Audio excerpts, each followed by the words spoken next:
we're human beings, and we are frail, and we are fragile, and we disappoint each other, and we disappoint ourselves. And so love is that willingness to get in there over and over again, and to keep seeing that fundamental goodness, and to keep energizing our lives with that quality of like, yeah, but I'm here and I'm doing this, despite the fact that all of this is challenging, despite that it's difficult. I used to say that if you asked me what meditation was in one word, I would say relationship.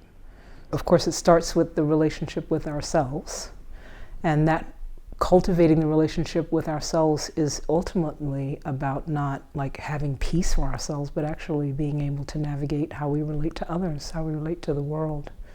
And so I think fundamentally, the whole purpose of anything that we do with ourselves is actually about the relationship that we have with others. And most particularly the messy parts, because who cares when you're in your best behavior?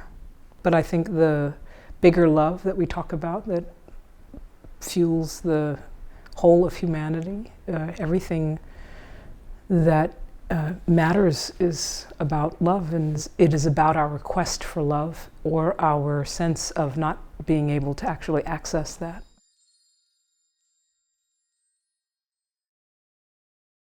Most of what we're doing on the planet as human beings is navigating our quest for love, or some might say connection, but I think love is the way that I choose to express that. The thing that makes us human is our need to connect. If we're not connected, if we don't feel a sense of loving and being loved, then we actually are not human beings anymore. We've got bodies, we've got brains, we've got the parts, but we're not the thing, we're not the entity that I think of as like being human. And so the goal, I think, as we show up on the planet is to try to become more and more human. And mindfulness actually gives us a tool to facilitate the process of becoming more human. I think for many years there was a definition of mindfulness that talked about cultivating the relationship that we have with ourselves, but I actually encourage us to think of it as cultivating the relationship and the moment-to-moment presence and awareness with ourselves and others.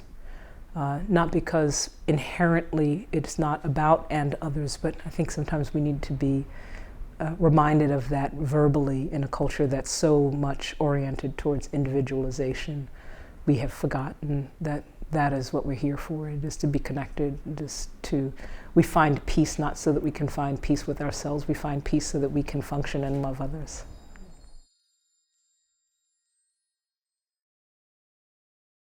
So our personal relationships inform who we think we are and how we think we are in the world. And when those relationships are fractured, then our relationship with a sense of justice is fractured. When those relationships are whole, nourishing, when they allow us to be fully who we are, then justice is the natural expression of that wholeness and that love. I think of justice as Cornel West has said. I was sort of annoyed that I didn't think of this first. Justice is love made public. And so I think of justice as the measure of our love. It's great to say that we have love, but justice is how we measure it. So you can say you love, and I think no one wants to say, well, I'm not loving, but do you express it as justice? Are you functioning in the world as a just human being? Are you functioning to extend love or justice?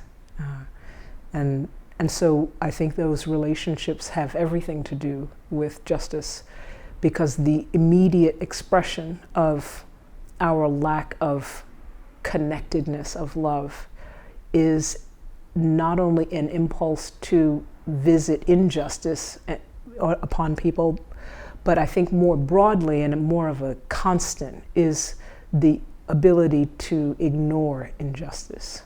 So we often talk about the people that do bad things, but the real crime in our societies are the people that ignore them. And when I say crime, I mean the crime to the human spirit, the crime to humanity, the crime to our purpose in life concordant with the other purposes that we may have. But the first purpose is to become more human and to love. So when we ignore injustice, we are actually denying our own humanity.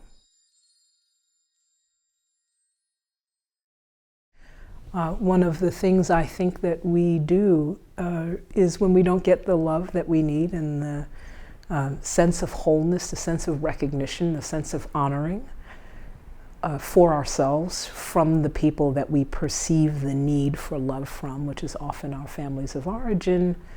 Then that extends into greater and greater spirals of the people in the communities that we're surrounded by, and the greater and the people outside of our immediate community. So it gets greater and greater. And when we are not seen, we don't feel seen, then we feel we're not equipped to see others. That's just a natural orientation. It's sort of like that thing when you're driving or you're walking and human beings just know when their eyes connect. They know the difference between, oh, I was seen or I was not seen. There's a magic and truly magnetic energy that happens when human beings literally see and recognize each other. And we know that distinctly from seeing dogs or birds, and we can have love and connection with them, but the particular energy exchange that happens between human beings is very, very distinct.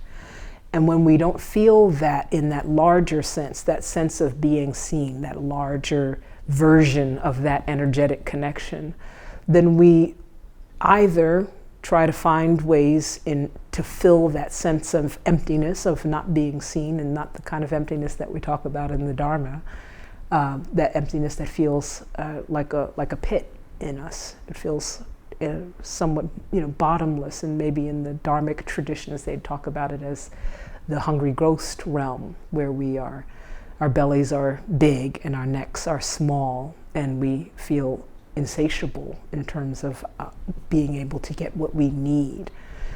And we turn angry when we don't get what we need. We turn the sense of lack outward upon other people. And most of us do it in that way that is really just about ignoring, because we can't see other people, because we're so caught up in the ways in which we're not seen and what we need and what's not happening for us. Then we fall to a degraded place of, I had to pull my own bootstraps up, so why do I care if they're suffering? That's not my problem. And then we get very organized around a sense of just me, just mine. Even if the mine are the very same people that have caused that lack of wholeness to be a part of how we see ourselves.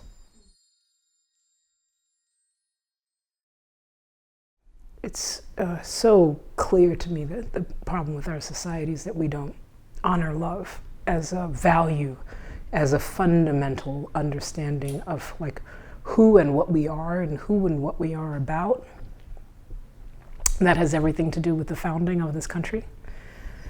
That has everything to do with the power of this country in its sort of teenage years to be a big bully with a big stick, but not the developmental maturity to not go and extend that kind of its kind of rageful way of being, its immature way of being, and visited upon the entire planet. Our sense of being disconnected, that is embedded in the founding of the country. It was how it was literally organized that way. It was not by accident. It's not just, people are different, and so they don't really like each other, or they are fear differences. There's some of that for sure, but we were designed that way. We were designed to make sure that some people didn't connect with other people, so we made sure that increasing numbers of immigrants, as they came from European countries, were disconnected from Native American peoples and disconnected from African peoples, and people of African birth and heritage as the years have gone by. So that's deeply, deeply, deeply ingrained in the system. and of the country, in its institutions, in the corporations, in the way we think, in the way we perceive each other. It's deeply encoded in our economic system, and in that we value people based on the colors of their skin and their likeness to a perceived sense of beauty. What is the optimal beauty? And all of that is very confusing for the human heart that wants to connect, that just wants to see and be seen, that rather actually find connection than to find division and a reason to be closed. But we've been nurtured that way, right? So it's not our nature, it's our nurture. And I want to say that one of the things that's probably not often said enough in the mindfulness sphere is that, and in some ways I think that this has very much to do with the disconnect from its Buddhist roots. There's a very significant distinction in the orientation of fundamental goodness than fundamental evil. That difference, as a starting point, decides everything about how you perceive other people. So they're doing the best they can when they're fundamentally good, and there's something that you need to be able to work with them in order to bring them back to their fundamental nature. But if they're fundamentally evil, then if they're doing something wrong, then we understand them as doing what human beings do. And then they need to be punished, they need to be cordoned off from society, they need to be divided from each other. And so we hold our entire society as a Western European-based culture from a perspective of fundamental evil. And so it really dramatically changes how we organize all of society. Are we organized towards the healing of things, or are we organized towards the punishment? Or are we organized around the sense of how do we bring that person back to wholeness, those peoples back to wholeness? Or are we organized around how do we cut them off from society and associate whatever happens with them solely with them, and that there's blame upon them? They're fractured, they're wrong, they're ill-equipped, and then we can push them off to society. And we do that whether that's perceived as a crime, whether they're too old, whether they're too young, whether they're too feeble, whether they're too gay, or whether they're too black, or whether they're too Latino, they don't speak the right language. However it is that we perceive them as too different, and different from what? From a standard, right? We have to have a standard, versus a sense of everybody is fundamentally good. Everybody is fundamentally here, and they arrive on the planet as people that are should be nurtured in their quest to find their full capacity as whatever it is that makes them come most alive. That's love, and that's a society that is rooted in love.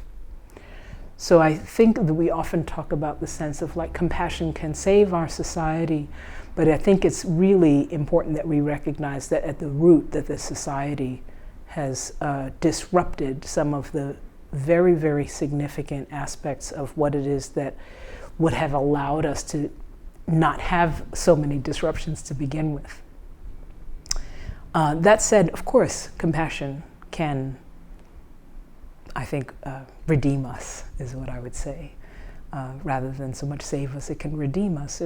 We can, if we can, as human beings, as individuals, relocate our own sense of wholeness, our own sense of belonging that's disrupted and fractured in so many ways by patriarchy, by valuing systems that are based in capitalism that says that some people are worth more than others, by fractures with our families in which things go unsaid or noticed, or maybe we showed up in a particular manifestation that our family is like, I don't know what to do with that. You're queer, or you have a you have a fondness for brown people, and we're not quite sure what to do with that. And so there's a tightness and that thing in us that's fundamentally our sense of wanting to be connected tightens. and then we are disabled often from then seeing the way in which the rest of the world is not somehow pitted against us. For most of us, those kinds of things happen at a time in our life, I would say for all of us, at a time in our life when it's not within our capacity to make a different decision. We're doing the best we can with usually our young selves that need to be able to survive, and we're willing to work with whatever's giving to us, because that's what it means to survive as a child. But as adult human beings, it is our responsibility. So I always say this, it's not our fault, but it's our responsibility. We have a history that's, for most of us, it's not our fault. We're not actively participating in the injustice that is the foundation of the design of the country. But as human beings that believe in our own humanity, it's our responsibility to resolve the disconnect in ourselves that disables us from seeing the suffering and the disconnect that we have with others. So it's not an act of trying to go save others. It's an act of reclaiming our own wholeness. And then naturally it arises the ability to, as they say with Kuan Yin, to hear the cries of the world, to hear the cries of all of the world. It doesn't mean you're going to be able to actually do anything about all of those cries, but you hear them, and that ineffable quality of a compassionate being is who you become and who you inhabit. And then from there you just choose what it is you're going to work with. And when you're showing up in that way with your wholeness into the capacity that you have, you don't worry so much about the fact that you can't fix everything in the world. And in that way, the brokenness that we experience as children from our families of origin, our primary caretakers, is healed because we have compassion for them too.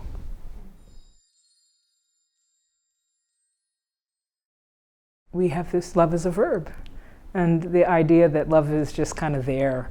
It is there, but it has to be animated by our action, by our choice, by our willingness, by our effort, our get in there, our stick to it, our show up again and again and again, because we're human beings and we are frail and we are fragile and we disappoint each other and we disappoint ourselves. And so love is that willingness to get in there over and over again and to keep seeing that fundamental goodness and to keep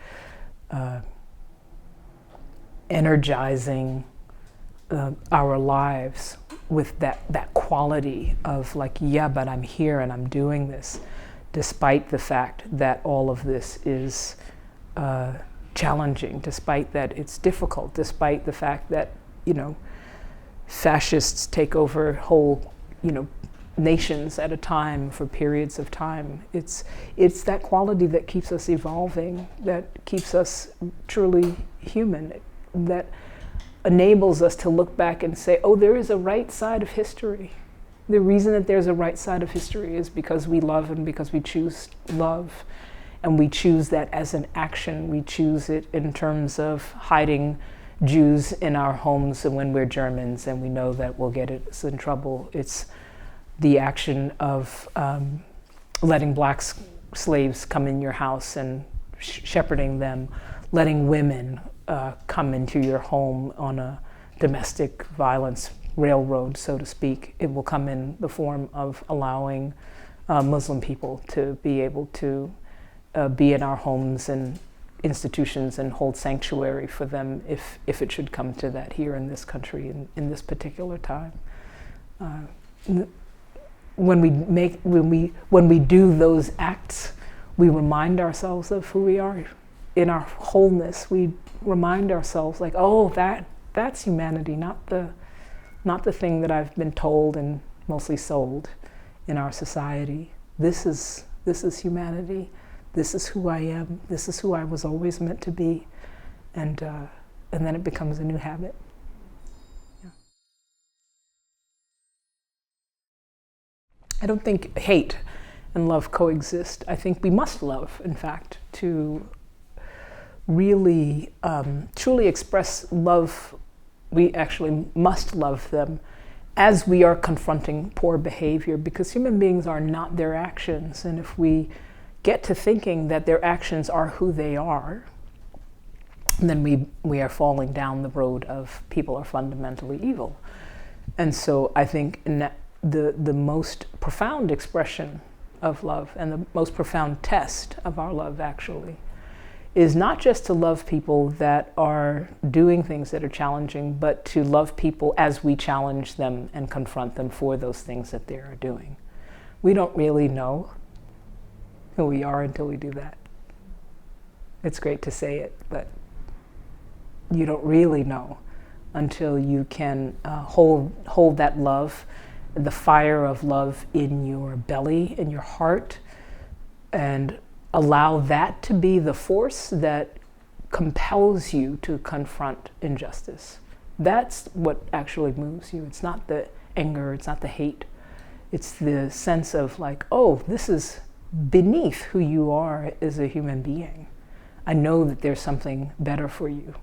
And the pushback is not about my pushback and you're not doing the thing that I want you to do, but rather I hold the sense of wholeness for all of us. I hold the sense of potential and the possibility of our collective humanity.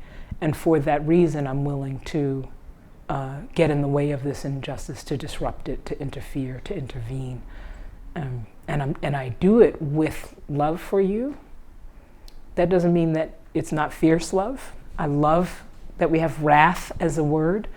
And I think one of the challenges is that anger is the only word we have that we use, but wrath is awesome.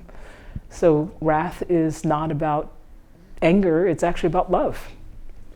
It's fierce and it's powerful and it's inflamed and it's passionate, and it's also often has like fire and whatever deities that you see that are wrathful deities in different traditions. But that's the thing that I think that we should begin to inhabit, and rather than having this dichotomy of like either there's love or there's anger. There's love that's a peaceful, cool love that's awesome and beautiful and usually what we think of, and it comes with, still waters and all that. But there's also like stirring, fiery, passionate love that moves and that acts and that takes its place and that is willing to be that's willing to disrupt, that's willing to get in the way, and that's willing to risk. Yeah, because if we're not willing to risk, then it doesn't really matter. I would love to encourage people to use their romantic love relationships to get naked physically, but but also emotionally. That I think that's what they're there for. We reveal parts of ourselves that we don't reveal and we don't have cause to reveal to anyone else. And that revelation, that being seen, is a kind of window into reckoning, right? To reckon with our lack of wholeness and the places that we're broken, and that we would like to have fixed, but we often keep them hidden. And so those romantic relationships allow us the opportunity to reckon with the parts that feel unhealed and wounded, and we tend to hide. And sexual frolicking and all of that is very good for romantic relationships too. But they're unique opportunities, often why most monastic traditions don't allow for sex with monastics, because the love and the seeing is so close to the most divine love. It's love. It's like loving God. Right. And so it dissipates the energy. It's like they're one and the same. And so if you're, if you have a relationship with God, or whatever your deity or the divine or the goddess, then it's difficult to fully be seen in the same way with someone else. And so we often don't have those things together in historic traditions for thousands of years, because people have come to realize that we often cannot fully and wholly do that being seen love with two entities at the same time. So if you're not in a relationship with God or goddesses or divine or whoever that is, then I encourage you to use the romantic relationships in your life to keep making your way towards being more fully seen. And that means then you'll have to learn to choose people that are worthy of seeing you, and find the ways in which maybe you see yourself as unworthy. And that may be why you're not choosing the people that are worthy of seeing you back.